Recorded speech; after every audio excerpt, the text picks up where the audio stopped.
रामपुर नाम के एक छोटे से गांव में राजू नाम का एक 18 वर्षीय लड़का रहा करता था। राजू अनाथ था। उसकी माँ उसे जन्म देते ही चल बसी और उसके पिता ही उसे पालने के एकमात्र सहारा थे।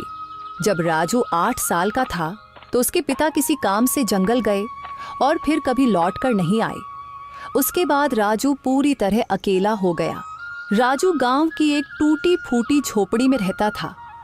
उसके घर के पास ही गांव का सरपंच और उसकी पत्नी रहते थे। उनकी अपनी कोई संतान नहीं थी, इसलिए राजू के माता पिता के गुजर जाने के बाद उन्होंने ही राजू को पाला। राजू बेटा, ये खाना खा लो और अगर कम पड़े तो मुझसे आकर ले लेना। अरे मौसी, मैं कब तक आपके ऊपर बोझ बनकर बैठा रहूंगा? अब तो मुझे शर्म आती है। अरे बेटा, ये तुम कैसी बातें कर रहे हो? अगर तुम हमारे अपने बच्चे नहीं हो तो इसका मतलब थोड़े ना है कि तुम हम पर कोई बोझ हो। आगे से ऐसी बात मत करना। चुपचाप ये खाना खाओ। यह कहकर सरपंच की पत्नी सीमा वहां से चली गई। राजू ने आराम से खाना खाया। खाने के बाद जब वह झोपड़ी से बाहर निकला तो सामने ही सरपंच दिखाई दिए। राजू ने उन्हें देखा और सीधे उनके पास जा पहुंचा। राजू बेटा, खाना खा लिया है ना? जी सरपंच साहब, अभी अभी मौसी खाना देकर गई थी और मैं वही खाकर घर से निकला हूँ। हाँ, अच्छा किया। अब तुम बड़े हो गए हो बेटे, अपना ख्याल रखना सीखो। जी सरपंच जी, 8 वर्ष की उम्र से लेकर अब तक आप ही मेरा ख्याल रखते आए हैं, पर अब मुझे शर्म आने लगी है। अब मैं कुछ काम करना चाहता हूँ। इसमें शर्म की क्या बात है बेटा? हमने तो हमेशा तुम्हें अपना ही माना है। लेकिन अगर तुम्हारा मन फिर भी कुछ करने का है तो सुनो, गांव के पास वाला जंगल अब पहले जैसा खतरनाक नहीं रहा। चाहो तो वहां जाकर लकड़ियां काट सकते हो या शहद इकट्ठा कर सकते हो। जी सरपंच जी, मैं कल ही जंगल जाऊंगा। अब समय आ गया है कि मैं अपने लिए और आपके लिए कुछ कर दिखाऊं। अगले दिन राजू एक कुल्हाड़ी लेकर जंगल की ओर चल पड़ा। कुछ ही देर में वह जंगल पहुंच गया। जंगल में कदम रखते ही उसने सोचा, कुछ भी कहो, सरपंच जी ने बचपन से लेकर अब तक मेरी बहुत मदद की है। अब समय आ गया है कि मैं अपने पैरों पर खड़ा होकर दिखाऊं और अब मैं उनकी सेवा करूं ताकि उन्हें अपनी संतान की कमी महसूस ना हो और वे हमेशा खुश रहें। अभी राजू यह सोच ही रहा था कि अचानक उसकी नजर एक कोयल पर पड़ी जो उसे बड़े ध्यान से देख रही थी। अरे, यह कोयल मुझे इतनी गौर से क्यों देख रही है? इसका आकार तो बाकी कोयलों से बड़ा है और देखने में भी यह कुछ डरावनी लग रही है। राजू ने अभी इतना ही कहा था कि तभी कोयल उड़ती हुई उसके पास आ गई और इंसानी आवाज में बोली, मैं तुम्हें भली भांति पहचानती हूँ। तुम्हारा नाम राजू है और तुम मोहन के बेटे हो। कोयल को बोलते हुए देखकर राजू बहुत डर गया और बोला, ये कैसे मुमकिन है? तुम तो कोयल हो, फिर इंसानी आवाज में कैसे बात कर रही हो? शायद ये मेरी आंखों का धोखा है। भला कोई कोयल इंसानों की तरह बोल सकती है? नहीं, यह तुम्हारी आंखों का धोखा नहीं है। मैं सचमुच बोलने वाली कोयल हूँ। असल में मैं भी कभी इंसान थी, लेकिन एक तांत्रिक ने मुझ पर श्राप दे दिया और मैं कोयल की शक्ल में बदल गई। मैं तुम्हारे पिता के रहस्यों के बारे में सब कुछ जानती हूँ। वे कुछ समय पहले जंगल गए थे और फिर कभी वापस नहीं आए। अरे, न जाने कौन हो तुम। मैं ऐसे कैसे तुम्हारी बात पर विश्वास करूं? कभी सोचा है तुमने? तुम पिछले कई वर्षों से बिना पिता के रह रहे हो, लेकिन गांव में कोई भी तुम्हारे पिता के बारे में बात नहीं करता। तुम्हारी कोई मदद नहीं करता सिवाय तुम्हारे गांव के सरपंच के। लेकिन मैं तुम्हारे पिता के बारे में सब कुछ बता सकती हूँ। तुम्हारे पिता अभी जिंदा हैं और मुझे यह भी पता है कि वे कहाँ हैं। अच्छा तो बताओ, मेरे पिता कहाँ हैं? मैं उनसे मिलना चाहता हूँ। मैं तुम्हें जरूर बताऊंगी, मगर उससे पहले तुम्हें मुझे इस श्राप से मुक्त कराना होगा। राजू को न जाने क्यों उस कोयल से डर महसूस होने लगा। अरे, मुझे तो लगता है कि यह कोई राक्षस है जो मुझे अपने जाल में फंसा रहा है। इससे पहले कि यह मुझे नुकसान पहुंचाए, मुझे यहाँ से भागना होगा। यह सोचते ही राजू तेजी से गांव की ओर दौड़ पड़ा और कुछ ही पलों में अपने घर पहुंच गया। राजू हांफते हुए बोला, अरे बाप रे, ये जंगल तो बहुत खतरनाक है। यहाँ तो जानवर भी इंसानों की तरह बातें करते हैं। मुझे तो लगता है कि वह जरूर कोई राक्षस था। मैं अब कभी उस जंगल में नहीं जाऊंगा। अभी राजू ये सोच ही रहा था कि उसी समय सरपंच की पत्नी उसके लिए खाना लेकर आ गई और राजू को घबराया हुआ देखकर वह बोली, अरे राजू बेटा, ये घबराए हुए क्यों हो? और तुम्हें पसीना भी आ रहा है। सब खैरियत तो है ना? कुछ नहीं मौसी, बस थोड़ा सा सिर दर्द हो रहा था। अरे बेटा, अगर तबीयत ठीक नहीं है तो काम मत करो। लो, पहले ये खाना खा लो और थोड़ा आराम कर लो। राजू ने मौसी से सर दर्द का बहाना बनाकर सच्चाई छिपा ली। मौसी ने ज्यादा सवाल नहीं किए, बस खाना उसके हाथ में दिया और धीरे से कमरे से बाहर चली गई। राजू ने खाना खाया और सो गया। इस सुबह जब राजू नींद से जागा तो उसके मन का डर समाप्त हो चुका था। वह अपने आप से बोला, अरे शायद मैं कल उस कोयल को बातें करते देखकर कुछ ज्यादा ही डर गया था, लेकिन अगर सोचूं तो उसकी बातों में सच्चाई नजर आती है। वह कोयल मेरे पिताजी के बारे में जरूर कुछ जानती है और यह भी सच है कि गांव में कोई मेरे पिताजी के बारे में बात नहीं करता। जब भी मैंने सरपंच जी से अपने पिताजी के बारे में पूछा, उन्होंने हमेशा बात टाल दी। बस इतना ही कहा कि मेरी माँ जन्म देते ही चल बसी और मेरे पिताजी कई साल पहले जंगल गए थे, जो फिर कभी वापस नहीं आए। मुझे उस जंगल में जाना चाहिए और उस कोयल को ढूंढकर अपने पिताजी के बारे में पूछना चाहिए।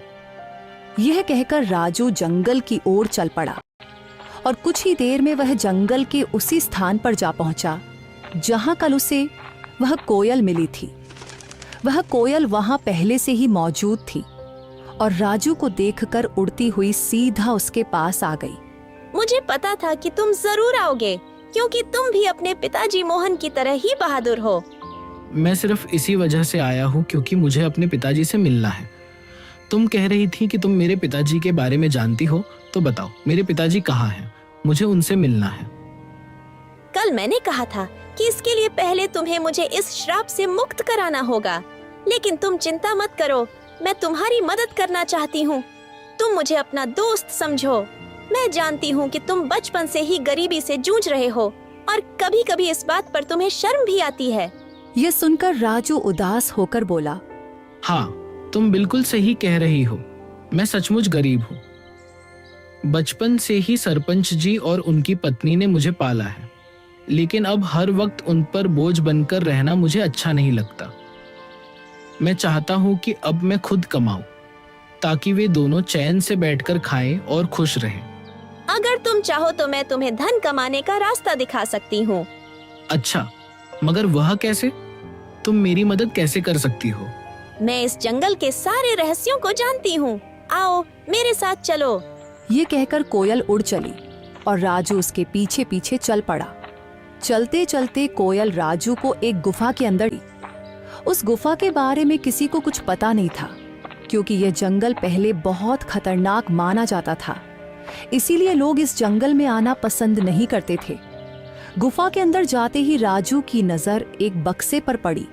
अरे, इस बक्से में क्या है? मैं अभी इसे खोलकर देखता हूँ। जब राजू ने उस बक्से को खोला तो उसमें बेहिसाब हीरे जवाहरात निकले। उन्हें देखकर राजू हैरानी से बोला, अरे बाप रे, इस बक्से में तो ढेर सारे हीरे जवाहरात हैं। ये सब सामान किसका है? तुम पहले धनवान बनो, फिर मैं तुम्हें बताऊंगी कि मैं इस श्राप से कैसे मुक्त हो सकती हूँ। और जब तुम मुझे इस श्राप से आजाद कर दोगे तो मैं तुम्हें तुम्हारे पिताजी से मिलवाऊंगी। मुझे पता है कि वे कहाँ हैं।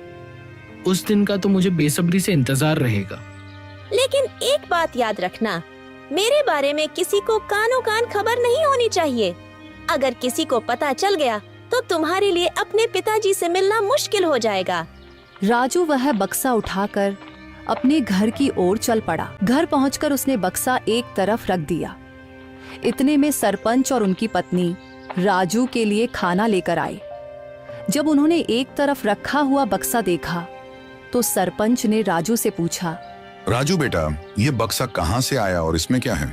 सरपंच के पूछने पर राजू को कुछ समझ नहीं आया कि वह सरपंच साहब को क्या जवाब दे। इतने में सरपंच की बीवी ने बक्सा खोला और उसमें कीमती हीरे और जवाहरात देखकर बोली, राजू बेटा, तेरे पास ये इतने हीरे और जवाहरात कहाँ से आए हैं? राजू उन्हें सब कुछ सच बता देता, लेकिन वह कोयल की बातें याद कर रहा था जिसने उसे सख्ती से मना किया था, इसलिए उसने कुछ और ही बता दिया। मौसी, मैं जंगल में लकड़ियां काटने गया था। लकड़ियां काटते काटते मैं काफी आगे निकल गया और वहां मुझे एक गुफा दिखाई दी। जब मैं उस गुफा के अंदर गया तो वहां मुझे यह बक्सा दिखाई दिया। मैंने उसे वहीं से उठाया और घर ले आया। राजू, तुमने यह ठीक नहीं किया। हो सकता है ये सारे हीरे जवाहरात बादशाह के हों। शायद उसने इन्हें वहां सुरक्षित रखा था। अगर यह बात कहीं बादशाह तक पहुंच गई तो वह हमें सख्त सजा देगा। सरपंच के मन में गहरा डर बैठ गया था। अगर यह बात किसी तरह बादशाह तक पहुंच गई तो वह हमें सख्त सजा देगा। इससे पहले कि यह बात बादशाह तक पहुंचे कि किसी ने उसका सोना चुरा लिया है, हमें तुरंत यह सोना बादशाह के पास पहुंचा देना होगा। सरपंच की बातें सुनकर राजू ने सोचा, अब सरपंच जी को कैसे बताऊं कि ये हीरे और जवाहरात बादशाह के नहीं हैं? ये तो मुझे वही कोयल ने दिए हैं। लेकिन अगर मैंने सरपंच साहब को कोयल के बारे में बता दिया तो मेरे लिए अपने पिताजी से मिलना मुश्किल हो जाएगा और मेरे लिए इन हीरे और जवाहरात से ज्यादा अपने पिताजी से मिलना जरूरी है। राजू के लिए इन हीरे और जवाहरात से ज्यादा अपने पिताजी से मिलना जरूरी था, इसलिए वह सरपंच के कहने पर बादशाह को हीरे और जवाहरात देने के लिए राजी हो गया। ठीक है सरपंच साहब, जैसा आप कहे, हम अभी यह बक्सा बादशाह को दे आते हैं। यह कहकर राजू ने वह बक्सा अपने सर पर उठा लिया। फिर वह और सरपंच बादशाह की ओर चल पड़े और कुछ ही देर में वे बादशाह के दरबार में दाखिल हो गए। बादशाह के सामने बक्सा रखकर सरपंच ने कहा, बादशाह सलामत। ये लड़का मेरा पड़ोसी है। ये लकड़ियां काटने जंगल गया था और वहां एक गुफा में इसे यह हीरे जवाहरात का बक्स मिला। हमें शक हुआ कि शायद ये आपका ही है, इसलिए हम इसे फौरन आपके दरबार में ले आए हैं। यह सब सुनकर बादशाह के दिल में लालच जाग उठा, क्योंकि वह जानता था कि यह बक्सा उसका नहीं है। लेकिन इतने कीमती हीरे जवाहरात देखकर उसके मन में यह ख्याल आया, ये हीरे जवाहरात असल में मेरे नहीं हैं, मगर जब ये किस्मत से मेरे पास आ ही गए हैं तो मैं इन्हें बेकार क्यों जाने दूं।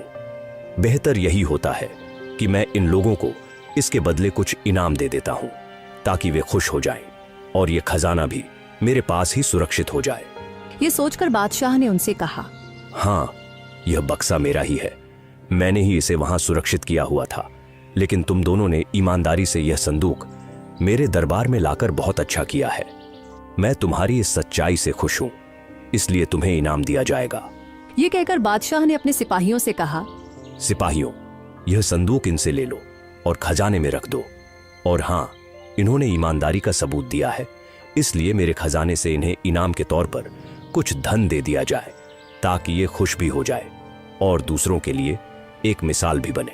सिपाहियों ने बादशाह के आदेश पर उनसे वह संदूक ले लिया और उसके बदले इनाम के तौर पर उन्हें कुछ धन दे दिया। सरपंच वह रकम पाकर बहुत खुश था, मगर राजू का दिल बेचैन था। उसे अच्छी तरह मालूम था कि बादशाह झूठ बोल रहा है, लेकिन वह कुछ कह नहीं सकता था क्योंकि कोयल ने उसे अपनी सच्चाई बताने से मना किया था। राजू को डर था कि अगर उसने सच बता दिया तो उसका अपने पिताजी से मिलना मुश्किल हो जाएगा। राजू के लिए दौलत से बढ़कर अपने पिताजी से मिलना जरूरी था, इसलिए वह चुप रहा और फिर दोनों इनाम की रकम लेकर अपने घर की ओर चल पड़े। राजू सरपंच के साथ उसके घर चला गया और घर पहुंचकर उसने अपनी रकम भी सरपंच को दी और कहा, सरपंच जी, ये रकम भी आप ही रख लीजिए।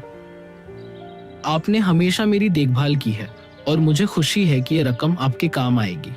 सरपंच को वो रकम देकर राजू वहां से चला गया और अगले दिन सुबह होते ही राजू फिर से जंगल की ओर चल पड़ा और कुछ ही देर में वह जंगल की उसी जगह पहुंच गया जहां उसे वह कोयल मिली थी।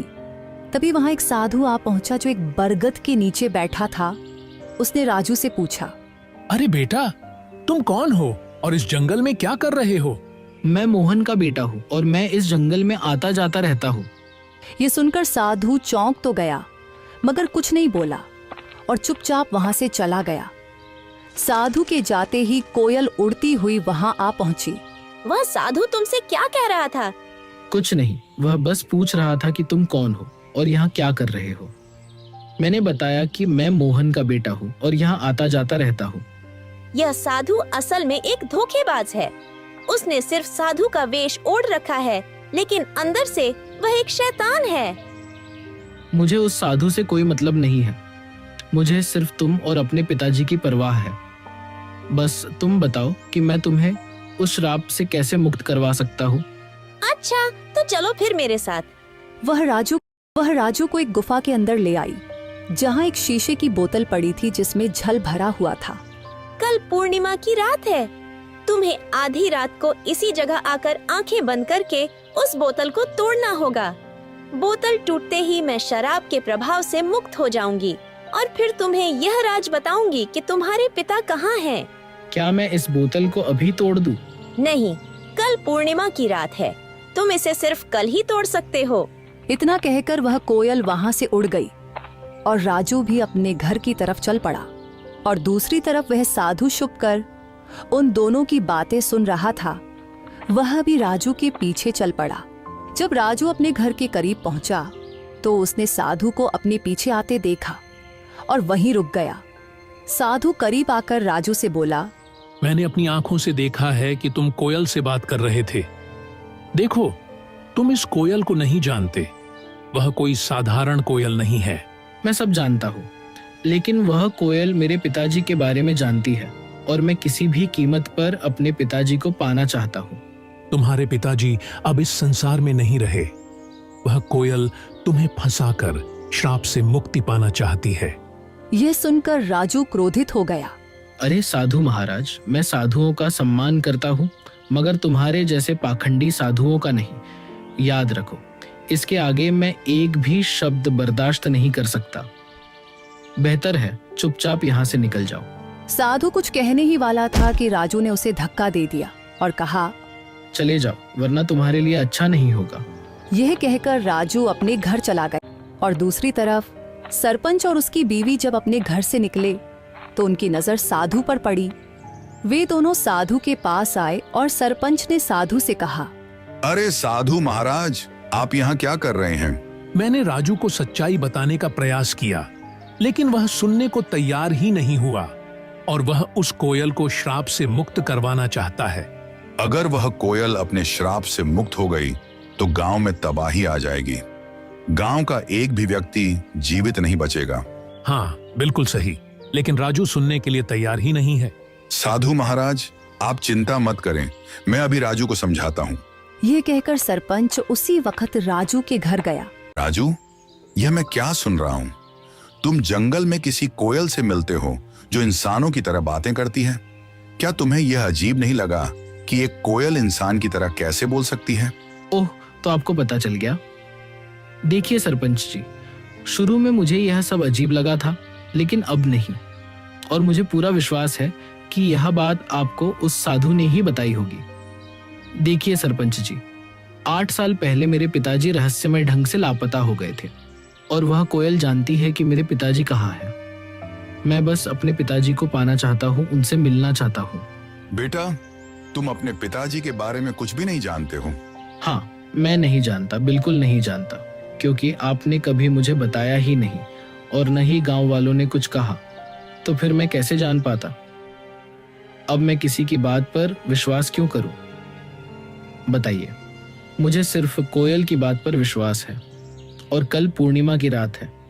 कल मैं उस कोयल को श्राप से मुक्त कर दूंगा और वह कोयल श्राप से आजाद होकर मुझे मेरे पिताजी से मिलवाएगी। इतना कहकर राजू गुस्से में घर से बाहर निकल गया। राजू, मेरी बात सुनो। राजू, रुको। सरपंच ने राजू को आवाजें दी मगर उसने एक भी न सुनी और घर से निकल गया। भी घर से बाहर आया और साधु भी घर के बाहर ही खड़ा था। सरपंच ने साधु से कहा, राजू पता नहीं कहाँ गया है। अब हमें कल तक का इंतजार करना होगा और जंगल में जाकर राजू को बोतल तोड़ने से रोकना होगा। अगला साधु सरपंच को लेकर जंगल में उस गुफा के पास ले गया और कहा, यही वह गुफा है जहां वह बोतल पड़ी है जिसमें उस डायन कोयल की शक्तियां हैं। राजू यहां आता ही होगा, हम एक तरफ छुप जाते हैं। यह कहकर वे दोनों गुफा के एक तरफ छुप गए और उसी वक्त राजू वहां आ जाता है। राजू को देखकर वह कोयल उड़ती हुई राजू के पास आई और बोली, यहाँ साधु और सरपंच आए हैं। वे गुफा के एक तरफ चुपचाप खड़े हैं। वे तुम्हें इस बोतल को तोड़ने से रोकेंगे, पर तुम उनकी बात मत मानना। अगर तुम उनकी बात मान लो तो तुम कभी अपने पिताजी से नहीं मिल पाओगे। नहीं, मैं उनकी बात नहीं मानूंगा। ठीक है, तो तुरंत जाओ, वह बोतल उठाकर ले आओ और उसे तोड़ डालो। राजू जल्दी से गुफा के अंदर गया और वह बोतल उठा लाया। जैसे ही वह उस बोतल को तोड़ने लगा तो साधु और सरपंच वहां आ गए। राजू रुको, इस बोतल को मत तोड़ो, तुम बहुत बड़ी गलती कर रहे हो। नहीं, मुझे किसी भी हाल में अपने पिताजी से मिलना है। राजू ध्यान से सुनो, ये कोयल कोई साधारण पक्षी नहीं बल्कि एक डायन है। आज से 10 साल पहले जब तुम छोटे थे, इस डायन ने पूरे जंगल पर कब्जा कर रखा था। जो भी गलती से इस जंगल में जाता फिर कभी लौट कर नहीं आता था। तब तुम्हारे पिताजी और मैंने मिलकर ठान लिया कि इसे रोकना ही होगा। हमने साधु महाराज से उपाय पूछा। उन्होंने बताया कि इस अभिशाप को खत्म करने के लिए तुम दोनों में से किसी एक को जंगल के पास वाले कुएं में अपनी जान देनी होगी। तुम्हारे पिताजी बहादुरी से आगे आए और यह बलिदान स्वयं देने का निश्चय किया। उन्होंने कुएं में छलांग लगाई और साधु महाराज ने उस डायन की सारी शक्तियां एक बोतल में कैद कर दी और उसे कोयल में बदल दिया। इस तरह यह जंगल सुरक्षित हो गया। मगर यह राज हमने किसी को नहीं बताया। गांव वाले कुछ नहीं जानते। ये बात सिर्फ मुझे और साधु महाराज को मालूम थी, इसलिए हमने तुम्हें भी कभी नहीं बताया। लेकिन अगर तुमने ये बोतल तोड़ दी तो ये फिर से अपने असली रूप में आ जाएगी। ये सिर्फ उसकी एक चाल है। ये लोग झूठ बोल रहे हैं। सच्चाई वही है जो मैं कह रही हूँ। अगर मेरे मन में कोई चाल होती तो मैं तुम्हारी मदद क्यों करती? क्या गांव वालों ने कभी तुम्हारी मदद की? नहीं। तुम्हें धन, सामान, हीरे मोती सब मैंने दिए। अब मैं तुम्हें तुम्हारे पिताजी से भी मिलवा रही हूँ। राजू भ्रम में पड़ गया और उसने वह बोतल जमीन पर फेंक कर तोड़ दी। फिर अचानक वह कोयल एक डायन के रूप में आ गई। राजू, तुमने मेरा बड़ा काम आसान कर दिया। अब मैं आजाद हूँ और अब तुम सबकी शामत आ गई है। आज मैं तुम में से किसी को भी जिंदा नहीं छोड़ूंगी। राजू तुमने बहुत बड़ी गलती कर दी है। अब यह डायन हमें किसी भी हाल में जिंदा नहीं छोड़ेगी। मुझे माफ कर दीजिए सरपंच साहब, मैं उसके बहकावे में आ गया था। क्या अब इसका कोई हल नहीं बचा? इसका बस एक ही हल है कि हमें तुरंत उस कुएं के पास जाना होगा। ये कहकर वे तीनों कुएं की ओर भागे और वह डायन भी उनके पीछे आ गई। वहां पहुंचकर साधु ने कहा, अगर तुम इस डायन से छुटकारा पाना चाहते हो तो तुम दोनों में से किसी एक को उसी कुएं में छलांग लगाकर अपनी कुर्बानी देनी होगी। साधु की बात सुनकर राजू तुरंत बोला, ये मुसीबत मैंने खुद मोल ली है, इसलिए इससे मुक्ति भी मैं ही दिलवाऊंगा। यह कहकर राजू ने कुएं में छलांग लगा दी और अपनी जान कुर्बान कर दी। साधु ने तुरंत डायन को फिर से एक कोयल के रूप में बदल दिया, मगर इस बार उसके पास इंसानों की तरह बोलने की शक्ति भी नहीं रही। सरपंच को राजू के जाने का बहुत दुख था, मगर वह क्या कर सकता था। इसलिए वह घर लौट आया और धीरे धीरे फिर से हंसी खुशी जीवन बिताने लगा।